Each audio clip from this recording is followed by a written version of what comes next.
Hello दोस्तों, स्वागत करता हूं आप सभी का अपने इस YouTube चैनल पे। Myself Raman and you are watching solar facts. So चलिए शुरू करते हैं हम अपना आज का टॉपिक। सो आज का हमारा टॉपिक है why does grid voltage goes up और down suddenly due to which our solar inverter trips again and again. It means कि बहुत सारी साइटों पे ये एक्सपीरियंस करा गया है कि जब भी हम सोलर इन्वर्टर लगा के अपने प्लांट को कमीशनिंग करने जाते हैं तो हमें ये देखने को मिलता है कि हमारा इन्वर्टर क्या होता है, बार बार ट्रिप होता है, स्टेबल की कंडीशन में नहीं आ पाता, यानी कि हमारा इन्वर्टर जो है वो कमीशनिंग नहीं हो पाता है। अब यहाँ पे बात आती है कि जब हमारा इन्वर्टर कमीशनिंग नहीं होता है तो हम क्या करते हैं, ग्रिड का वोल्टेज चेक करते हैं। जब भी हम ग्रिड का वोल्टेज चेक करते हैं तो हमने ये देखा गया है कि जब हम फेज टू न्यूट्रल अगर हम वोल्टेज चेक करेंगे तो वोल्टेज क्या होगा, एकदम से बहुत ज्यादा सूटअप होता है, वोल्टेज एकदम से इंक्रीज होगा, बहुत तेजी से होगा, लाइक 1-2 सेकंड में एकदम से 50, 60, 70, 80 वोल्ट इंक्रीज हो जाएगा और सडनली एकदम से डाउन भी होता है। या मैं फेज टू फेज की बात करूं तो 415 वोल्ट से लेके 415, 450, 60, 70, 80, 510, 15, 20 वोल्ट तक भी चला जाता है।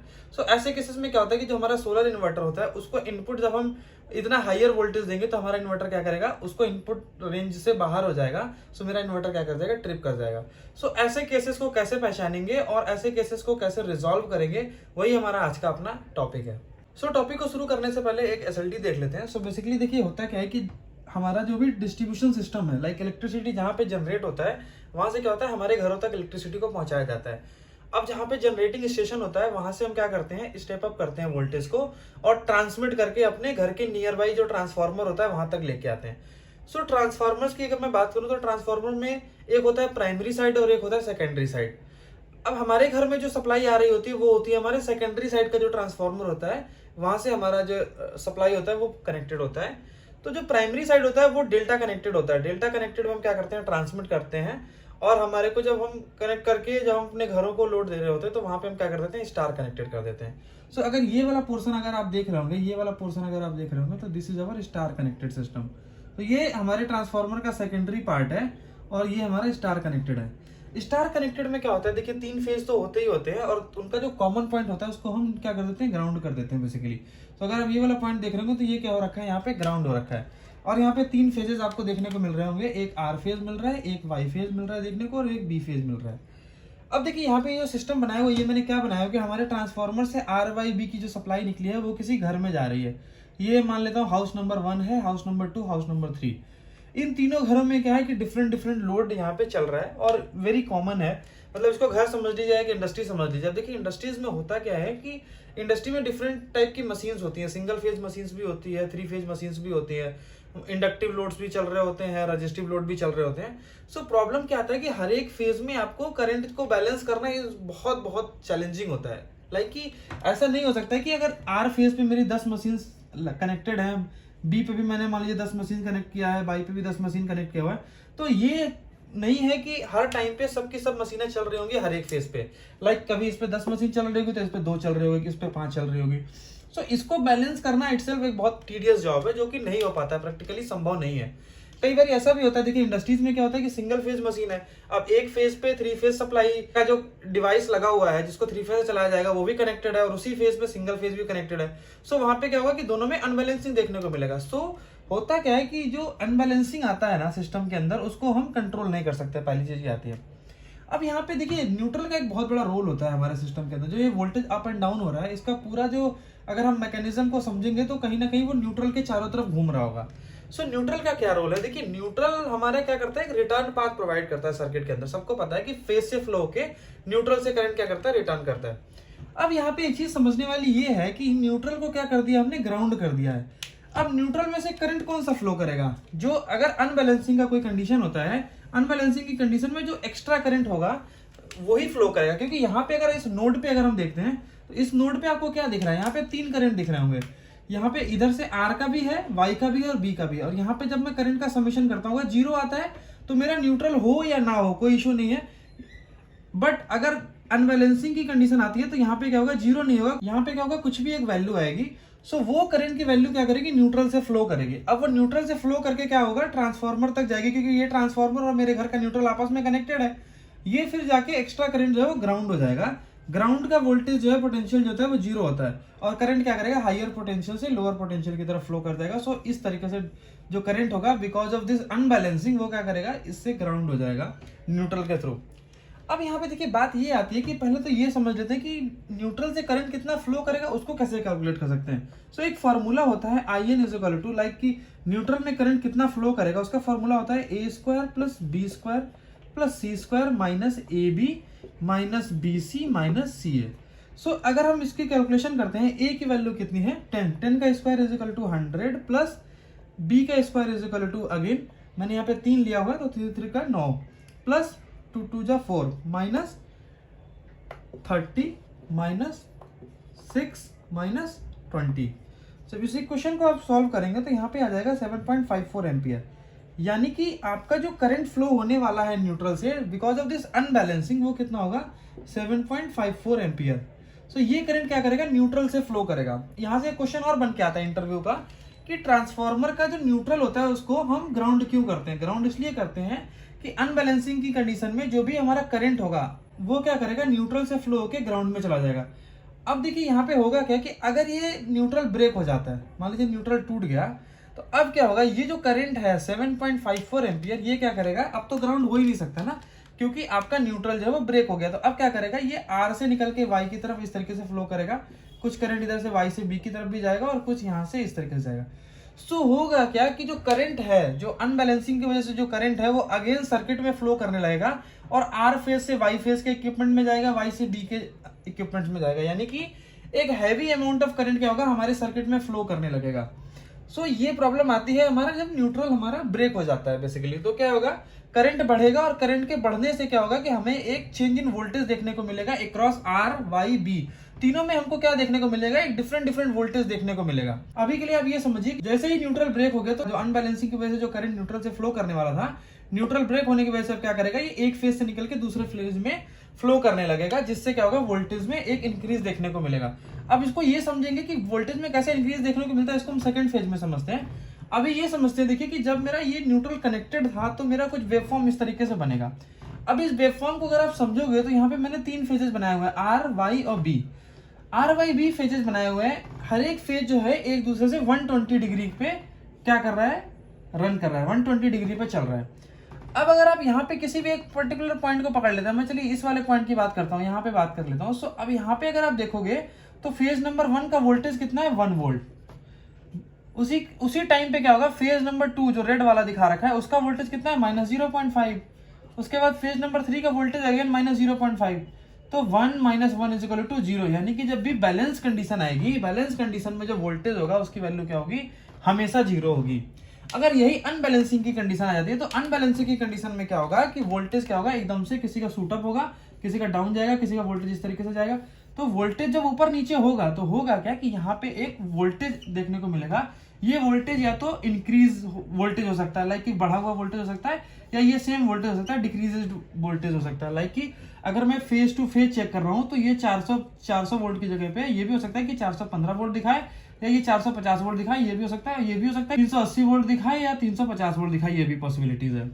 सो अब ये वोल्टेज कैसे इंक्रीज और कैसे डिक्रीज होता है इसको हम समझेंगे। सो देखिए होगा क्या, अब एक 3 फेज के अगर मैं सर्किट डायग्राम की बात करता हूं तो क्या होता है 3 फेज के सर्किट डायग्राम में आपको कैसे देखने को मिलता है, इस तरीके से कनेक्शन होता है 3 फेज का, लाइक इस तरीके से। यहाँ पे न्यूट्रल होता है, यहाँ पे फेज हो गया, ये फेज हो गया और एक ये फेज हो गया। सो अगर मैं फेज टू न्यूट्रल की बात करूंगा तो कितना वोल्टेज मुझे देखने को मिलेगा 230 वोल्ट। अब मैं अगर फेज टू फेज लाइक ये वाला वोल्टेज चेक करूंगा फेज टू फेज तो ये मुझे देखने को मिलेगा 415 वोल्ट या 400 वोल्ट, डिपेंड करेगा जो भी वोल्टेज आ रहा है। अब फेज टू फेज वोल्टेज 400 होता है, फेज टू न्यूट्रल वोल्टेज हमारा 230 वोल्ट होता है। अब इसी को हम थोड़ा सा सिंप्लीफाई कर देते हैं। अब इसमें ये देखिए कि इन तीनों का न्यूट्रल कहां से मिलता है, मेरे को कॉमन पॉइंट होता है, आर वाई बी तीनों का कॉमन पॉइंट होता है। मैंने इसको कुछ इस तरीके से एसएलडी बना दिया है, आर वाई बी और ये मेरा हो गया न्यूट्रल पॉइंट। न्यूट्रल क्या है, तीनों के पॉइंट से कॉमन मिल रहा है। तो अब अगर आप इसको समझेंगे तो हो क्या रहा है, देखिए यहाँ पे क्या है R1, R2 और R3, ये मैंने 3 फेजेस पे अलग अलग लोड मान लिया। जैसे यहाँ पे लोड था ना 10 एम्पियर, किसी पे 3 एम्पियर, किसी पे 2 एम्पियर था, वैसे ही रेजिस्टेंस क्या है एक तरीके का लोड मान लिया। और R1 पे मेरा 100 ओम का रेजिस्टेंस लगा हुआ है, यानी कि 100 ओम का एक लोड चल रहा है। R2 यानी कि बाई फेज पे मेरा 300 ओम का एक लोड चल रहा है, और मेरा R3 बी फेज पे एक 200 ओम का लोड चल रहा है। अब यहाँ पे देखिए क्या होगा, जब तक ये न्यूट्रल यहाँ पे कनेक्टेड है सिस्टम में कोई डिस्टरबेंस नहीं है। जो भी वोल्टेज हमको मिलना चाहिए अक्रॉस द लोड, लाइक कि अगर मैं इसकी बात करता हूँ R1 पे, तो R1 पे फेज टू न्यूट्रल वोल्टेज मुझे 230 वोल्ट मिलेगा, क्योंकि यहाँ पे न्यूट्रल कनेक्टेड है। फेज टू फेज वोल्टेज की अगर मैं बात करता हूँ तो 400 वोल्ट मिलेगा। अब ये देखते हैं कि अभी क्या है कि हमारे सिस्टम के अंदर कोई भी वोल्टेज में अप एंड डाउन देखने को नहीं मिल रहा है, क्योंकि मेरा न्यूट्रल जो है वो कनेक्टेड है। सेम चीज हो गया। अब हमें ये देखना है कि क्यों होता है, अप एंड डाउन क्यों होता है। तो ये होता है न्यूट्रल को डिस्कनेक्ट जैसे ही होगा तो ये अप एंड डाउन वोल्टेज में देखने को मिलेगा। अब मैं न्यूट्रल को यहाँ से डिस्कनेक्ट कर देता हूँ। देखिए मैं डिस्कनेक्ट किया तो हाईलाइट कर देता हूँ थोड़ा सा। यहाँ पे मैंने क्या किया, डिस्कनेक्ट किया है। अब जब मैं यहाँ पे डिस्कनेक्ट कर दूंगा तो ये सर्किट मेरा क्या होगा, ये पूरा का पूरा सर्किट जो है वो आइसोलेट हो गया। मतलब कहने का मतलब है इसमें एक फेज मिल रहा है आर इधर से और न्यूट्रल ब्रेक हो गया, यानी कि ये लोड जो है वो नहीं चल पाएगा, ये तो कट गया। अब यहाँ पे Y और B आता है। Y और B दोनों लोड हमारा चलता रहेगा, क्योंकि इसमें भी न्यूट्रल कनेक्टेड है और इससे भी न्यूट्रल कनेक्टेड है। नाउ अब इस कंडीशन को दोबारा से दूसरी कंडीशन एक समझते हैं। अब इस दूसरी कंडीशन में हम क्या समझने वाले हैं कि इसको हम कनेक्ट कर देते हैं। न्यूट्रल यहाँ पे कनेक्टेड है। अब मैं न्यूट्रल को ब्रेक कर देता हूँ इस वाली पोजीशन पे, सेकंड वाली पोजीशन पे। जब मैंने इसको यहाँ पे ब्रेक किया तो यहाँ पे देखिए अब क्या हो रहा है। यहाँ पे क्या देखने को मिल रहा है कि R2 जो है, R2 और R3 के जो बीच का जो न्यूट्रल पॉइंट था यहाँ पे ब्रेक कर दिया। तो अगर मैं इस लोड की बात करता हूँ तो इसको न्यूट्रल मिल रहा है, यानी कि यहाँ पे 230 वोल्ट आपको देखने को मिल जाएगा, क्योंकि बी फेज जो है वो न्यूट्रल से कनेक्टेड है। जब यहाँ पे ये डिस्कनेक्ट हो गया तो अब यहाँ पे इस वाले लोड पे सप्लाई वोल्टेज क्या मिल रहा होगा, यहाँ पे अब फेज टू फेज ही वोल्टेज जनरेट हो रहा है, क्योंकि न्यूट्रल यहाँ पे क्या हो गया, डिस्कनेक्ट हो गया। यानी कि जो ये 400 वोल्ट है वो अप्लाई हो रहा है, 100 पे भी अप्लाई हो रहा है और 300 पे भी अप्लाई हो रहा है। अब मैं इसको कुछ इस तरीके से बनाता हूँ। देखिए अब इसको अगर मैं ऐसे देखूँ तो ये क्या हो रहा है, सीरीज में जुड़ रहा है ना।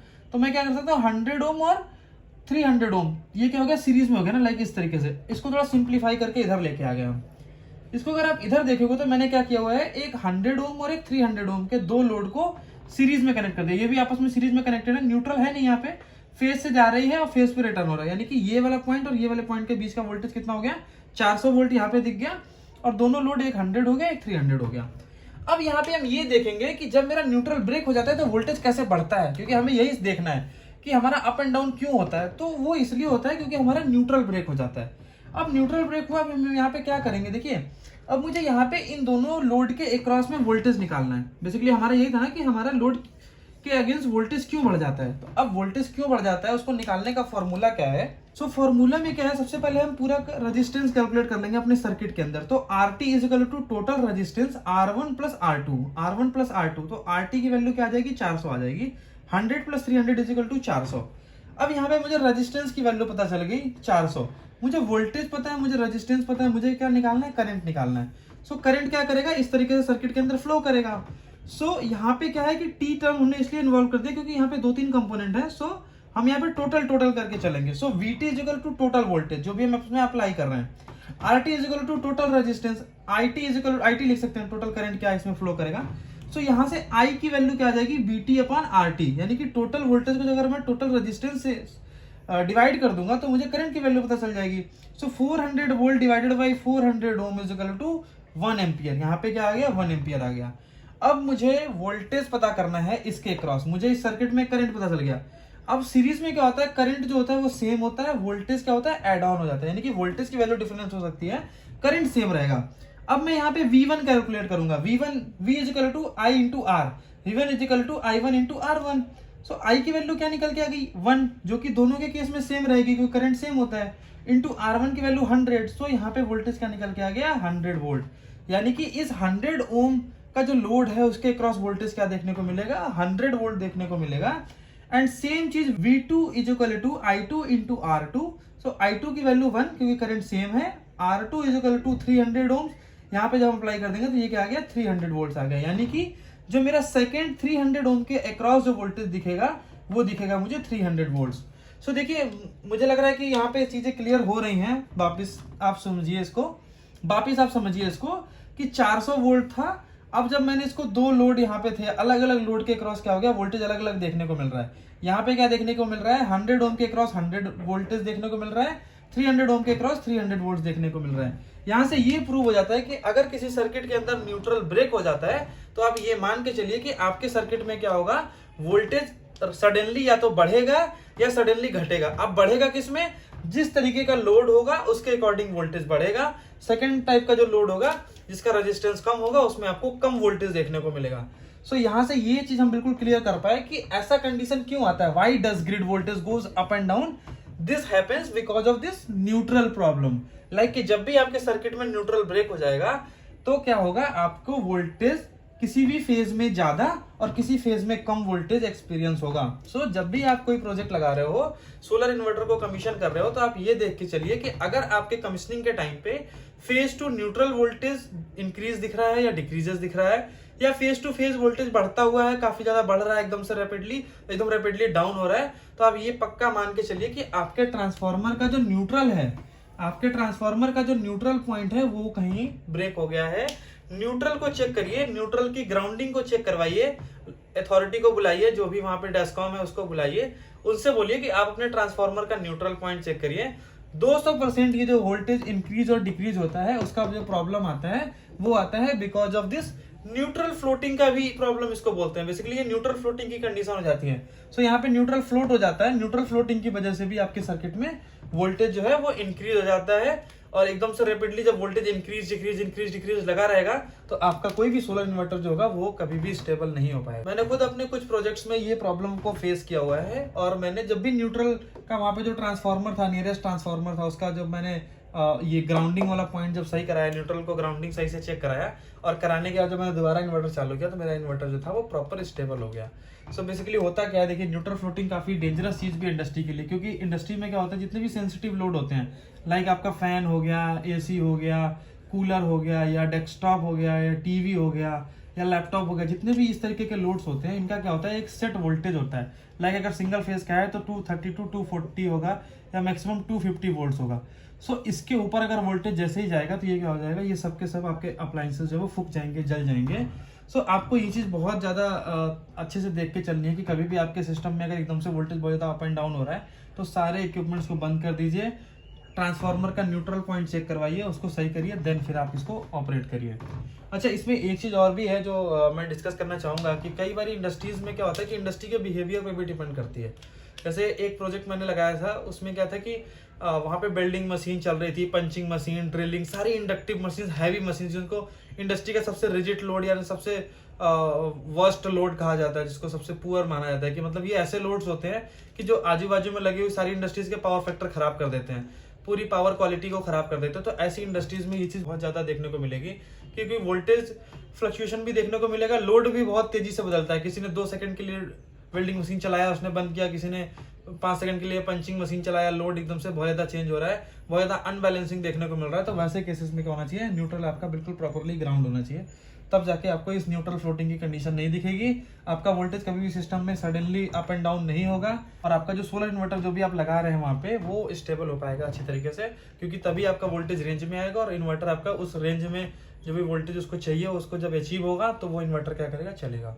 तो दोस्तों, आशा करता हूं कि मेरा ये वीडियो आपको काफी इन्फॉर्मेटिव वीडियो लगा होगा, और ऐसे ही इन्फॉर्मेटिव वीडियोस देखने के लिए हमारे चैनल को लाइक कीजिए, शेयर कीजिए और सब्सक्राइब करिए। अगर आपको कोई भी टॉपिक पे वीडियो देखना है तो हमें कमेंट करके बताइए, या आपको इसमें कुछ भी समझ नहीं आया तो आप हमें कमेंट करके पूछ सकते हैं। Thanks for watching this video, thank you so much.